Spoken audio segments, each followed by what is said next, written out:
각하가 되면 애초에 어떻게 보면 이제 그 한덕수 총리가 계속해서 그 직을 수행을 했어야 되기 때문에 네. 그렇게 된다면 이제 최상목 권한대행이 이 임명을 한 것은 무효가 될 수밖에 없죠.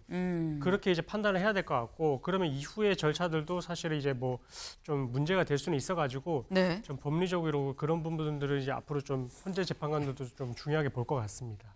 근데 그렇게 되면 만약에 최상목 대행이 임명했던 재판관이 문제가 된다? 그러면 지금 최상목 대행이 거부권을 9번 행사했어요. 네. 그럼 9번 행사한 거부권은 어떻게 되는 것인가? 이런 문제가 또 나올 수 있기 때문에 저는 그건 그때의 재판 결과 때문에 기각 또는 각하가 나온 거라 하더라도 최상목 대행은 나름대로 일단 그때 직무가 정지됐잖아요. 국회에서 탄핵 소추가 의결이 됐기 때문에 한 총리의 그 직무가 정지돼서 지금 판단 내리는 건데 그동안 했던 최상목 대행의 모든 국정행위가 무효다. 그렇게 보기는 좀 어려울 것 같은데요. 정계선 또 그 조한창 헌법재판관 2명 된 거 그 사람도 무효가 되죠. 네. 그건 이론상이고 네. 현실상 어떻게 다 과거를 만약에 가짜 서류로 입사를 해서 대표가 된 사람이 도장을 찍었는데 그게 다 무효로 되느냐. 그러면 회사 문 닫아야죠. 제가 보기에는 어느 정도 현실적인 면에서 타협을 봐야 되지 않느냐. 네. 근데 이론상으로는 무효는 맞죠. 만약 각하가 된다면. 네. 아마 헌법재판소에서 다음 주 월요일 날 네. 판결을 내릴 때 이 부분도 상당히 고민을 하지 않을까 이렇게 생각이 됩니다.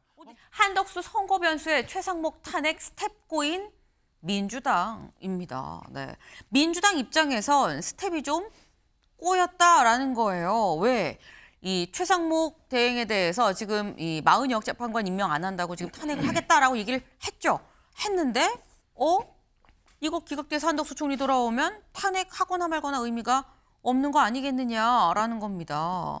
근데 지금 저희가 이 얘기를 하고 있는데 지금 댓글로 이런 질문이 지금 올라왔어요. 한덕수 총리의 탄핵이 각하가 되면 최상목 대행이 임명한 헌법재판관은 어떻게 되는 겁니까? 라는 질문이 올라왔습니다. 요거 이경미 변호사님 어떻게 되는 겁니까? 무효입니까? 그렇죠. 이게 각하가 되면 애초에 어떻게 보면 이제 그 한덕수 총리가 계속해서 그 직을 수행을 했어야 되기 때문에 네. 그렇게 된다면 이제 최상목 권한대행이 이 임명을 한 것은 무효가 될 수밖에 없죠.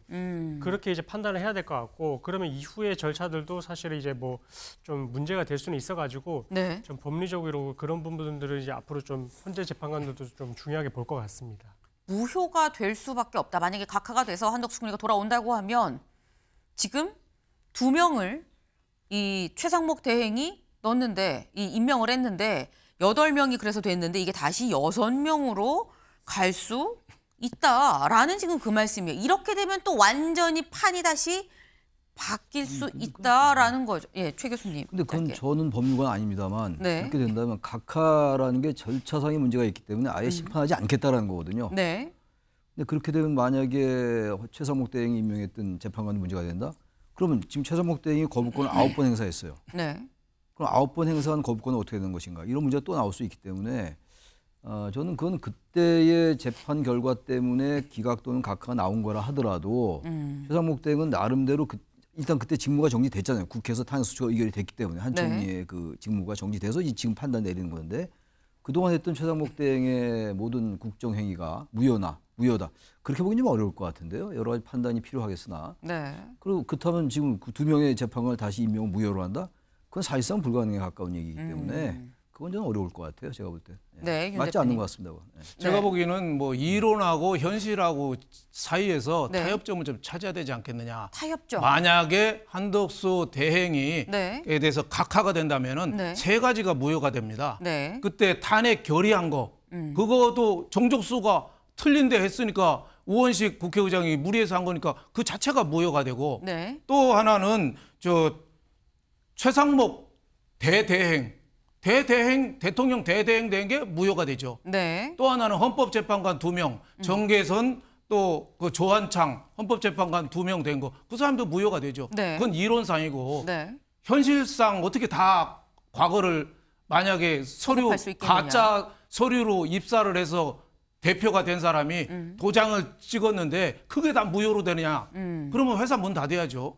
제가 보기에는 어느 정도 현실적인 면에서 타협을 봐야 되지 않느냐. 네. 근데 이론상으로는 무효는 맞죠. 만약 각하가 된다면. 네. 아마 헌법재판소에서 다음 주 월요일 날 네. 판결을 내릴 때 이 부분도 상당히 고민을 하지 않을까 이렇게 생각이 됩니다. 근데 지금 말씀을 네. 사실 들어보면 네. 어느 정도 현실적으로 이게 다 만약에 무효라고 하면 이론적으로 무효라고 하는데 이론적으로 무효면 이거를 어떻게 할 건지 현실적으로 지금 너무 지나온 시간이 많은데 물은 여기까지 흘러왔는데 이거 다시 되담을 수도 없고 어떻게 할 거냐라는 말씀인 건데 사실 여기 생각을 해보면 세 가지가 무효다라고 말씀하셨는데 이경미 변호사님 앞서서 2명의 정계선 재판관을 포함해서 이 같이 8명 체제로 결론을 내린 건이 있거든요. 최재해 감사원장, 이창수 중앙지검장.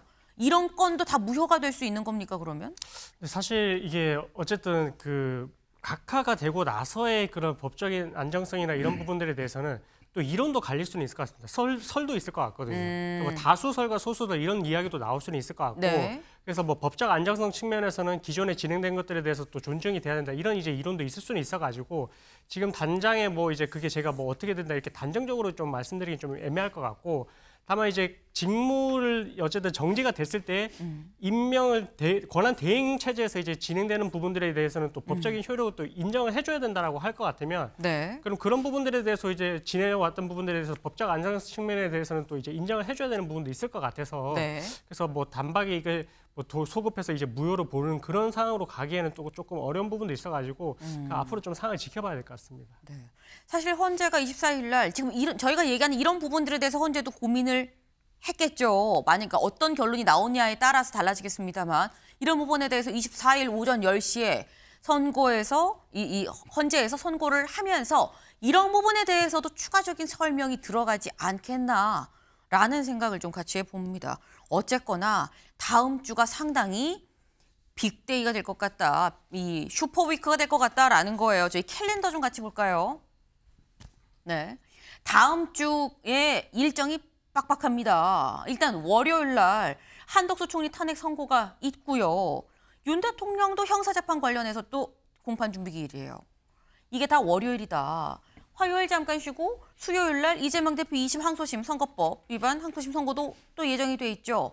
그러면 월요일과 수요일이 이렇게 있는데 퐁당퐁당으로 25, 27일이 비고 혹 28일 역대 다 금요일 날 선고를 했다고 하니 28일인 거 아니야 라는 얘기가 나오고 있는 건데 만약 28일 날 선고까지 된다고 하면 월수금으로 뻥뻥 큰일들이 다 예정이 됐을 수 있다라는 거죠. 다음 주가 상당히 바쁘겠다라는 생각이 좀 듭니다. 몸도 마음도 바쁘겠다라는 생각이 드네요.